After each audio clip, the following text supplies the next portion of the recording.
ತಮ್ಮ ಹೇಳಿಕೆಯಿಂದ ಇಷ್ಟೊಂದೆಲ್ಲ ರಾದ್ಧಾಂತ ಸೃಷ್ಟಿ ಆದಮೇಲೆ ಇವರು ಉಲ್ಟಾ ಹೊಡೆದಿದ್ದಾರೆ. ನಾನು ರೈತರು ಬರಗಾಲ ಬಯಸ್ತಾರೆ ಅಂತ ಹೇಳಿಲ್ಲ, ರೈತರೇ ಸರ್ಕಾರಕ್ಕೆ ಸಾಲ ಕೊಡ್ತಾರೆ ಅಂತ ಹೇಳಿದ್ದೀನಿ. ಬಾ ಟಿವಿ ನನಗೆ ಶಿವಾನಂದ ಪಾಟೀಲ್ ಎಕ್ಸ್ಕ್ಲೂಸಿವ್ ಆಗಿ ಹೇಳಿಕೆ ಕೊಟ್ಟಿದ್ದಾರೆ. ನಾನು ಆ ರೀತಿ ಹೇಳೇ ಇಲ್ಲ ಅಂತ. ಮ್ಯಾಗಿಂದ ಮ್ಯಾಗೆ ಬರಗಾಲ ಬರಲಿ ಅಂತ ಬಯಸ್ತಾರೆ ಅಂತ ಹೇಳಿದ್ರು ಯಾರು? ರೈತರಿಗೆ ಒಂದೇ ಆಸೆ, ಮ್ಯಾಗಿಂದ ಮ್ಯಾಗೆ ಬರಗಾಲ ಬರಬೇಕು ಅಂತ. ಆದರೆ ಹಂಗೆ ಹೇಳೇ ಇಲ್ಲ.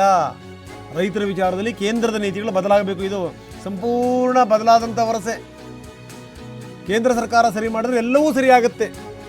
ಇದು ಶಿವಾನಂದ ಪಾಟೀಲ್ ಹೇಳಿರುವಂಥ ಮಾತು.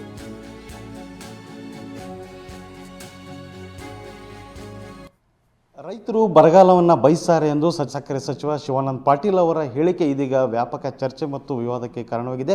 ಈ ಕುರಿತು ನಾವು ಸಚಿವ ಶಿವಾನಂದ ಪಾಟೀಲ್ ಅವರನ್ನು ಮಾತಾಡಿಸ್ತೀವಿ. ರೈತರು ಬರಗಾಲವನ್ನು ಬಯಸ್ತಾರೆ ಅಂತ ಹೇಳಿದ್ದು ಈಗ ವಿವಾದಕ್ಕೆ ಕಾರಣ ಇದೆ, ಏನು ಹೇಳ್ತೀರಿ? ನಾನು ರೈತರು ಬರಗಾಲ ಬಯಸ್ತಾರಂತ ಹೇಳಿಲ್ಲ. ಬರಗಾಲ ಬಂದಾಗ ರೈತ ವೈಜ್ಞಾನಿಕ ಕೃಷಿ ಮಾಡಿ ಬದುಕಬೇಕು ಅನ್ನುವಂಥದ್ದು ಮಾತನ್ನು ನಾನು ಹೇಳಿದ್ದು. ಜೊತೆಗೆ ಇನ್ನೊಂದು ನಾನು ದೊಡ್ಡ ಮಾತು ಏನು ಹೇಳಿದೆ ಅಂದರೆ, ರೈತರೇ ಸರ್ಕಾರಕ್ಕೆ ಸಾಲ ಕೊಡ್ತಕ್ಕಂಥ ಅವಕಾಶ ಇದೆ.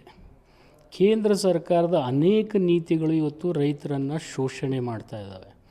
ಉದಾಹರಣೆಗೆ ಸಕ್ಕರೆ ನಿರ್ಯಾತ ಮಾಡ್ತಕ್ಕಂಥದ್ದು ಈಗಾಗಲೇ ಕೇಂದ್ರ ಸರ್ಕಾರ ಬ್ಯಾನ್ ಮಾಡಿದೆ. ಬೇರೆ ಅಂತಾರಾಷ್ಟ್ರೀಯ ಮಾರುಕಟ್ಟೆಯಲ್ಲಿ ಸಕ್ಕರೆ ಧಾರಣೆ ಇವತ್ತು 60 ರೂಪಾಯಿ ಇದ್ದರೆ ನಮ್ಮಲ್ಲಿ 40 ರೂಪಾಯಿ ಇದೆ. ಇದು ಕಾರಣ ಪಾರ್ಲಿಮೆಂಟ್ ಇಲೆಕ್ಷನ್ನು. ಕೊಬ್ಬರಿ ಬೆಲೆ ಬಿದ್ದೋಗಿದೆ, ಅದಕ್ಕೆ ಕೇಂದ್ರ ಸರ್ಕಾರ ಯಾವುದೇ ಪ್ರಯತ್ನ ಮಾಡ್ತಾ ಇಲ್ಲ. ಇವತ್ತು ಕೊಬ್ಬರಿ ಬೆಲೆ ಬಿದ್ದಿದೆ ಅಂಥೇಳಿ ಪ್ರಧಾನಮಂತ್ರಿಗಳೇ ಹೋಗಿ ಒಂದು ಅರ್ಜಿ ಇವತ್ತು ಇನ್ನೊಬ್ಬ ಪ್ರಧಾನಮಂತ್ರಿ ಕೊಡುವಂಥ ಸ್ಥಿತಿ ಬಂದಿದೆ. ಈ ಎಲ್ಲ ನೀತಿಗಳನ್ನು ಸರ್ಕಾರ ಸರಿ ಮಾಡಿದರೆ ರೈತರಿಗೆ ಸಾಲ ಸೂಟ್ ಮಾಡ್ತಕ್ಕಂಥ ಅವಶ್ಯಕತೆ ಬೀಳೋದಿಲ್ಲ. ರೈತರೇ ಸರ್ಕಾರಕ್ಕೆ ಸಾಲ ಕೊಡ್ತಾರೆ ಅಂಥೇಳಿ ನಾನು ಹೇಳಿದ್ದೀನಿ. ಹಾಗಾದರೆ ಕೇಂದ್ರದ ನೀತಿಗಳು ಬದಲಾಗಬೇಕಂತೀರಿ? 100%. ಇದೇ APMC ಕಾಯ್ದೆಯನ್ನು 4 ವರ್ಷದ ಹಿಂದೆ ಕೇಂದ್ರ ಸರ್ಕಾರನೇ ಹಿಂತುಕೊಂಡಿದೆ. ರಾಜ್ಯ ಸರ್ಕಾರದಲ್ಲಿ BJP ಸರ್ಕಾರ ಯಾಕೆ ಹಿಂತುಗಳಿಲ್ಲ? ಇದನ್ನು ವ್ಯಾಪಕವಾಗಿ ಟೀಕೆ ಮಾಡ್ತಕ್ಕಂಥ ಅಶೋಕ್ ಅವರಿಗೆ, CT ರವಿ ಅವರಿಗೆ ನಾನು ವಿನಂತಿ ಮಾಡ್ತೀನಿ, ಇದನ್ನೆಲ್ಲ ಮಾಡೋದು ಬಿಟ್ಬಿಡಿ. ಕೇಂದ್ರ ಸರ್ಕಾರಕ್ಕೆ ಹೋಗಿ ಇವೇನು ತಪ್ಪಾಗಿದ್ದಾವಲ್ಲ ಇದನ್ನು ಹೋಗಿ ಪ್ರಧಾನಮಂತ್ರಿಗಳಿಗೆ ಮನವರಿಕೆ ಮಾಡಿಕೊಡಿ. ಇದರಿಂದ ರೈತರ ಶೋಷಣೆ ಆಗ್ತಾ ಇದೆ ಅಂಥೇಳಿ. ಈಗ BJP ವಿರೋಧ ಪಕ್ಷದ ನಾಯಕ ಅಶೋಕ್ ಅವರು ಏನು ಹೇಳ್ತಾರೆ, ಈಗ ಶಿವಾನಂದ ಪಾಟೀಲ್ ಈ ಹಿಂದೆ ಕೂಡ ರೈತರು 5 ಲಕ್ಷ ಪರಿಹಾರಕ್ಕಾಗಿ ಆತ್ಮಹತ್ಯೆ ಮಾಡ್ಕೊಂಡಿದ್ದರು, ಮತ್ತೆ ಈ ರೀತಿ ಹೇಳ್ತಾ ಇರೋದು ರೈತರಿಗೆ ಅವಮಾನ ಅಂತ ಆರೋಪವನ್ನು BJP ಅವ್ರು ಮಾಡ್ತಾಯಿದ್ದಾರೆ. ನೋಡಿ, ಅಶೋಕ್ ಅವರು ವಿರೋಧಿ ಪಕ್ಷದ ನಾಯಕರಾಗಿದ್ದಾರೆ ಸುದಯದಿಂದ. ವಾಸ್ತವಿಕ ಸತ್ಯವನ್ನು ಮಾತಾಡಬೇಕು ವಿನಾ ನನಗೆ ಮದ ಏರಿದೆ ಅನ್ನೋ ಮಾತು ಅವ್ರು ಆಡಬಾರ್ದು. ಮದ ಯಾರಲ್ಲಿದೆ ಅನ್ನೋದು ಸಾರ್ವಜನಿಕರು ಅದರ ನಿರ್ಣಯ ಮಾಡ್ತಾರೆ. ನನಗೂ ನಿರ್ಣಯ ಮಾಡ್ತಾರೆ, ಅವ್ರಿಗೂ ನಿರ್ಣಯ ಮಾಡ್ತಾರೆ. ನನಗೆ ಮದ ಬಂದು ಮಾತಾಡಿಲ್ಲ.